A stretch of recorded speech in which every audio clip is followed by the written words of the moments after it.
अति पिछड़ा समाज को प्रभावित करने के लिए तेजस्वी कह रहा है कि हम अति पिछड़ा समाज पर ज़्यादा देख रहे हैं, डोरा डाल रहा है। निश्चित रूप से और देश के में भी और खास के बिहार के चुनाव में बड़ी प्रभावित रितेश कुमार, आप देख रहे हैं पोलखुल बिहार में आपका बहुत बहुत स्वागत है। जैसे कि आप सभी जानते हैं, हाल ही में अभी दिल्ली में विधानसभा चुनाव हुआ। उस विधानसभा चुनाव में जो है एनडीए ने शानदार जीत दर्ज की, जिसके बाद पार्टी कार्यकर्ताओं और नेताओं का उत्साह जो है चरम पर है। लगातार जो है बयानबाजी का दौर जारी है। ऐसे में अब सर पर बिहार विधानसभा चुनाव है। अब बिहार विधानसभा चुनाव को लेकर के एनडीए के नेताओं ने यहाँ पर कमर कस ली है, तो वही आरजेडी खेमे के जो नेता है वो भी लगातार बयानबाजी दे रहे हैं। जो ये बिहार है, बिहार की राजनीति जो है वो देश की राजनीति को प्रभावित करती है। ऐसे में अब देखना होगा जो यहाँ पर एनडीए का पलड़ा भारी रहता है या फिर राजद फिर वापसी करने में कामयाब होता है। हमारे साथ बातचीत करने के लिए मौजूद हैं बिहार सरकार के पूर्व मंत्री, लोखा के पूर्व विधायक श्री लक्ष्मेश्वर राय जी। सर बहुत बहुत स्वागत है आपको। चलिए, बहुत धन्यवाद आपको। क्या कहना चाहेंगे, हाल ही में अभी दिल्ली का चुनाव हुआ है, पहले उस पर हम प्रतिक्रिया जानना चाहेंगे, क्या कहना है आपको? देखिए, दिल्ली में तो निश्चित रूप से बीजेपी की सरकार बन रही है पूर्ण बहुमत से। बहुत खुश है लोग कि निश्चित रूप से कि अच्छी सरकार, और दिल्ली में जो ज़रूरत था उसका आज हमको लगता है वो पूरा हुआ है। हम लोगों को थोड़ा कष्ट है, बुरारी चुनाव जो पूर्वांचली सीट है हम लोग नहीं जिस कारण से नहीं जीत पाए, लेकिन वो आह्लादित हैं कि चलिए भाई जो बिहार दिल्ली में बदलाव हुआ है निश्चित रूप से और देश के में भी और ख़ास के बिहार के चुनाव में बड़ी प्रभावित करेंगे। लोगों में उत्साह भी है दिल्ली चुनाव जीतने के बाद। बिहार में तो ज़्यादा उत्साह है कि एनडीए गठबंधन बड़ी अपनी जो उनकी जो पुरानी जो सरकार है वो और मजबूती से आने वाला समय में आदरणीय नीतीश कुमार जी के नेतृत्व में और मजबूती से आएंगी। क्या लगता है आपको, बिहार में एंटी इनकम्बेंसी का असर दिखने को मिल सकता है, क्योंकि तकरीबन 20 वर्षों से आपकी सरकार है यहाँ पर?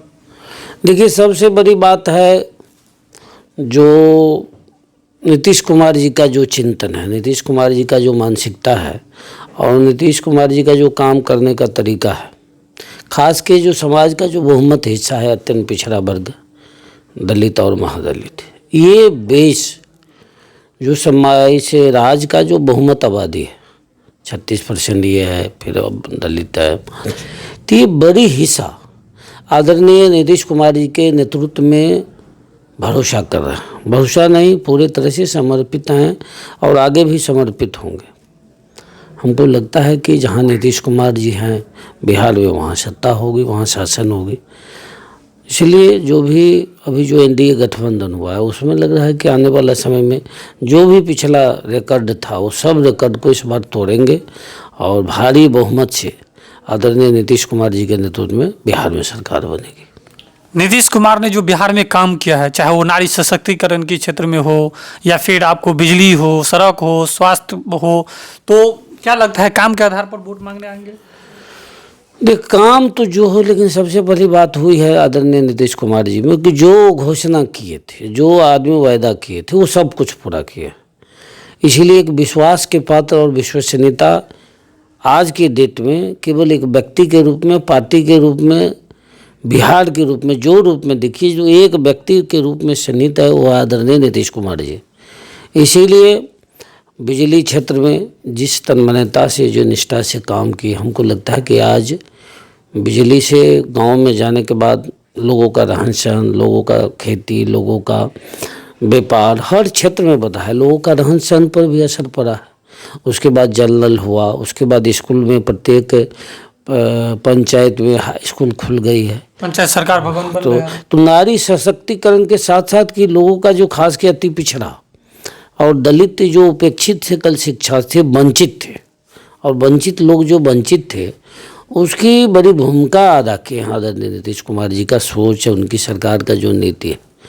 हमको लगता है कि आने वाला समय में नया पीढ़ी, नए नौजवान भी और हर वर्ग के लोग बड़ी मजबूती से नीतीश कुमार के साथ खड़ा रहना चाह रहे हैं। क्या लगता है आने वाले समय में जो राजनीति का परिदृश्य है, ऐसे में युवा पीढ़ी को राजनीति में आना चाहिए ताकि समाज सही दिशा में जा सके? देखिए, युवा पीढ़ी का आना बंद हो गया, उसके पीछे संघर्ष है। आज आपको देख लीजिए, संघर्ष का परिणाम है कि आज के डेट में लोग अखबार में, सोशल मीडिया में, टीवी में, हर स्तर पर राजनीति बात करते हैं, लेकिन संघर्ष प्रखंड में ख़त्म हो गया, संघर्ष जिला में ख़त्म हो गया। छात्र कॉलेज में जो छात्र का जो आंदोलन था, छात्र का जो शक्ति था, छात्र का जो संगठन था, वो कमज़ोर हो गया। ये सब कमज़ोर के चलते हमको लगता है कि नया पीढ़ी जिस रूप में राजनीति में आना चाहिए वो नहीं आ रहा है। यदि अच्छे लोग, स्वस्थ लोग, जो समाज के अंतिम व्यक्ति या समाज का जो उपेक्षित व्यक्ति है, उस बीच से यदि लोग नहीं आएंगे तो बड़े लोग के हाथ में राजनीति चले जाएगा, तो ये तो बड़ा खतरनाक होगा आने वाला समय। इसलिए नए पीढ़ी को, खास के हम नौजवान से अपील भी करते हैं, हम चाहते हैं कि आगे आवे, इसलिए कि सत्ता लोकतंत्र का बड़ा आधार है। लोकतंत्र में यदि समता चाहते हैं, स्वतंत्रता चाहते हैं, आप अपने विकास चाहते हैं, जो उपेक्षित है, वंचित है, अति पिछड़ा है, दलित है, उसके विकास चाहते हैं, तो निश्चित रूप से वैसे लोगों की तो भागीदारी चाहिए जो समाज के अंतिम व्यक्ति है। और ख़ास के ये काम युवा ही कर सकते हैं। तो युवा को निश्चित रूप से राजनीति में यदि युवा नहीं आएंगे तो आने वाला समय तो राजनीति कुछ लोग के हाथ में रह जाएगा, जो खतरा है। इसलिए नए पीढ़ी को निश्चित रूप से, खास के युवा को तो आना ही चाहिए राजनीति में।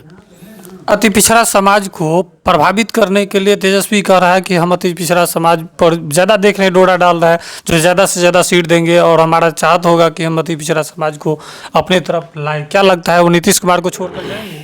देखिए, वो तो उनका अपना नीति है, सब अपने अपने स्तर से अपना नीति, अपनी बात रखते हैं, लोगों के बीच में अपनी घोषणा करते हैं। लेकिन सबसे बड़ी बात है कि नीतीश कुमार जी के जो उनका विचार, इनका सोच, इनका विश्वसनीयता, इनका निष्ठा सत्ता प्रति रहा, और तो अति पिछड़ा उनको अपना मानते हैं। दलित चाहे महादलित हो, आदरणीय नीतीश कुमार जी को लोग अपना मानते हैं। इसलिए हमको लगता है कि आने वाला समय में बड़ी मजबूती से, बड़ी निष्ठा से आदरणीय नीतीश कुमार जी के नेतृत्व में अपनी आस्था बताएंगे, और बिहार में जो सत्ता का जो केंद्र बनेगा, आदरणीय नीतीश कुमार जी के ही नेतृत्व में बनेगा। जिस तरह से चुनाव से पहले यहाँ पर रेवड़िया नेता के द्वारा घोषणा की जा रही है, ये मिलेगा, वो मिलेगा, क्या इससे नहीं लग रहा है समाज पर इसका गहरा असर पड़ेगा? देखिए, वो तो बात अब खत्म हुआ है, अब तो कमज़ोर हो रहा है। रेवड़ी नाम पर राजनीति होगी तो इसका मतलब है कि जो समाज का जो असली बुनियादी सवाल है, समाज में जो सत्ता का जो बुनियादी काम है, वो अछूता रह जाएगा। अभी शिक्षा प्रति, स्वास्थ्य प्रति, कृषि प्रति, नौजवानों के लिए इल्म की बात हो, उद्योग में डेवलपमेंट की बात हो, गांव की हर क्षेत्र में चाहे बात हो, तो इसके लिए तो घोषणा से नहीं होगा, ये तो प्रतिबद्धता से होगा। सरकार का मनोदिशा मजबूत हो कि हम ग्राउंड स्तर पर हम कितना काम कर पा रहे हैं, क्या कर रहे हैं। तो केवल घोषणा से तो नहीं होगा। आने वाला समय में तो निश्चित रूप से हमारा गांव का विकास होगा, तब दिल्ली शहरों का विकास होगा। इस आधार पर लोगों को काम करना होगा कि भाई गांव प्राथमिकता स्तर पर उसके विकास हो, जो आने वाला समय में शहर उससे और मजबूत होगा। हमारे साथ बातचीत करने के लिए मौजूद थे लक्ष्मेश्वर राय जी, जो लगातार क्षेत्र में बने रहते हैं, गरीब गुरबा के बीच जाते हैं, सुख दुख में बने रहते हैं और हर समस्या के साथ जो है उसको हल करवाने में तत्पर दिखते हैं। ऐसे में अब देखना होगा जो आने वाला विधानसभा चुनाव जो है उसमें जिस तरह से यहाँ पर पार्टी का रुख है, और यदि यहाँ पर जिस तरीक़ा से पार्टी का रुझान है, और क्या यहाँ पर बम्फर सीट लाने में कामयाब होती है या फिर यहाँ पर कुछ अलग दिखने को मिल सकता है। लेकिन वही नीतीश कुमार लगातार जिस तरह से काम कर रहे हैं, हमको तो लगता है जो उसका बड़ा प्रभाव देखने को मिलेगा। और एनडीए का खेमा जो है जिस तरह से मजबूती से काम कर रहा है, बहुत अति पिछड़ा समाज का बड़ा तबका जो है नीतीश कुमार के साथ है, और उसका असर आने वाला विधानसभा चुनाव में भी देखने को मिलेगा। यदि हमारे चैनल को अभी तक आपने सब्सक्राइब नहीं किया तो सब्सक्राइब कर ले, लाइक कमेंट्स और शेयर न करें। देखते रहिए बोल खोल बिहार में, नीतीश कुमार।